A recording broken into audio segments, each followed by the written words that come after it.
Hi guys, welcome back. Today I will be talking about my past week and lessons that I have learned whilst freelancing.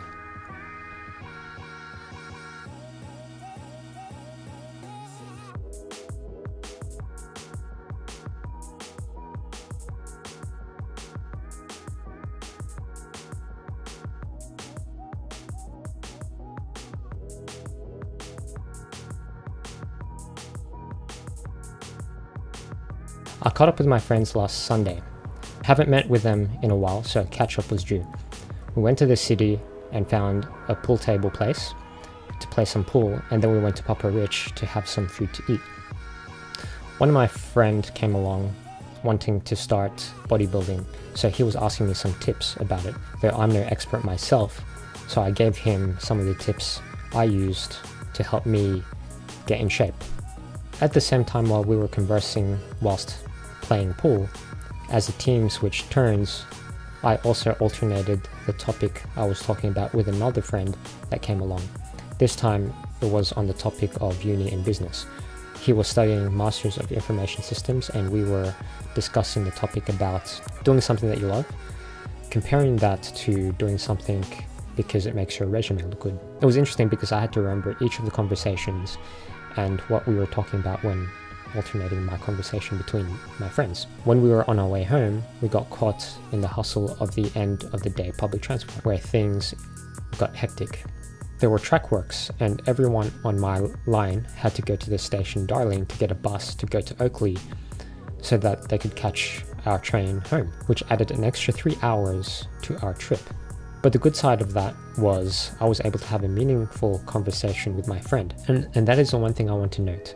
When everything is going bad, try to look for the good and the positive things, because you don't want to add any more stress to your life. You want to appreciate the small things because happiness is a choice.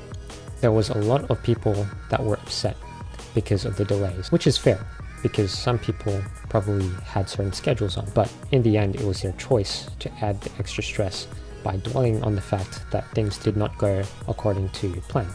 In life, things won't go to plan, and you have to expect that. If you do, everything will be a lot easier because you won't be stressing. You will see it as an adventure. Anyways, moving on. On Wednesday, I was supposed to go to sleep over my boss's place. And to clarify details about my work, I'm currently freelancing, and technically it's a startup that I am working in, because the client who is contracting the work to my boss, which some of the work is being subcontracted to me, is for a prototype that he wants to demonstrate to potential investors, and that eventually he wants to turn this prototype into a product. So I don't have a conventional office, just my room that I work in, and also my boss's room, and we alternate our place of work from time to time. It basically takes around 40 minutes for my boss's place to here, and another 40 minutes from my place to our client's location. So we alternate places to work at so we can save each other the cost of transport. Anyways, I was supposed to sleep over his place, but he ended up going to my place because he was planning on going to the Peninsula Hot Springs, which was along the same direction to where I live. Anyways, that was the first time I've been to the hot springs, and yes, my skin became silky smooth. Apparently, there are many health benefits to hot springs, and it is known to help with certain skin conditions. I definitely recommend going, and I definitely will go back sometime in the future. Okay, so we get back to my place on Wednesday night after going to the hot springs, and then the next day we go straight down to our client's location. We try to deploy the user interface application that we made for the prototype, but in a lot of scenarios, when the product development is at a point of demonstration, the prototype itself has a little bit of a stage fright. It refuses to work. And that is a situation you get into when you're programming or making things that you have not made before. You essentially have to learn on the job and make mistakes on the job. But the trick is to fail fast and learn fast. Once you have discovered the unknowns and determined the issues of the unknowns, then when the unknowns become knowns, you have to quickly mitigate the problems that arise from the now known problems. As you get more experience, you can predict issues from the get-go and design around those issues. That is the beauty of prototyping. Prototyping is essentially a tool to use to learn about the unknowns, to make the unknown known. Then when you know those unknowns, then you can use the prototype as a guide.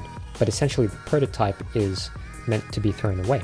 Bits and pieces of it can be used in the final product, but the fact that the prototype is probably plagued by issues because it was developed in a state of unknowns, then it is good to start over to ensure the new design takes into consideration the lessons learned from the prototype. Prototypes can save a lot of time for the future development because it allows you to make the minimum viable product and allows you to test if the product works and if it is what your client wants. Also, because your client generally only knows the high level of what they want and doesn't know the full details of what they want, prototypes are handy in that they allow you and your client to flesh out the requirements of the product that you are making. So we've learned a lot of lessons making the prototype, and there's going to be more lessons to be learned as we progress.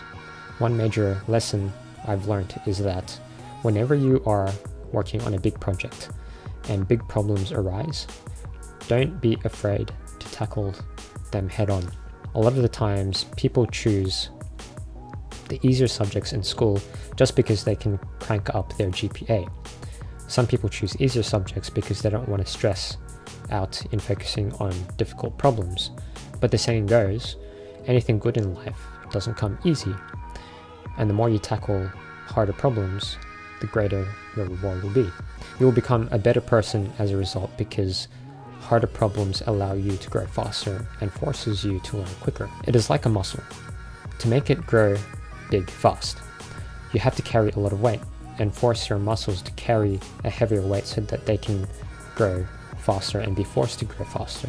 So anyways, that was my update on last week and just a little take on tackling problems head on. I hope you like this video, and if you do, don't forget to like, subscribe for more videos. For those new to this channel, I make videos on self-development and my journey through life. I also make videos about things that I know, which I've stated in my other video that I will be doing more tutorial videos related to programming and robotics. So even if no one watches these videos, I will still be uploading these videos for me personally. So 5 to 10 years time, I can look at my progress and see how much I have grown. So thank you guys. Thank you for listening and watching, and I'll see you in the next video.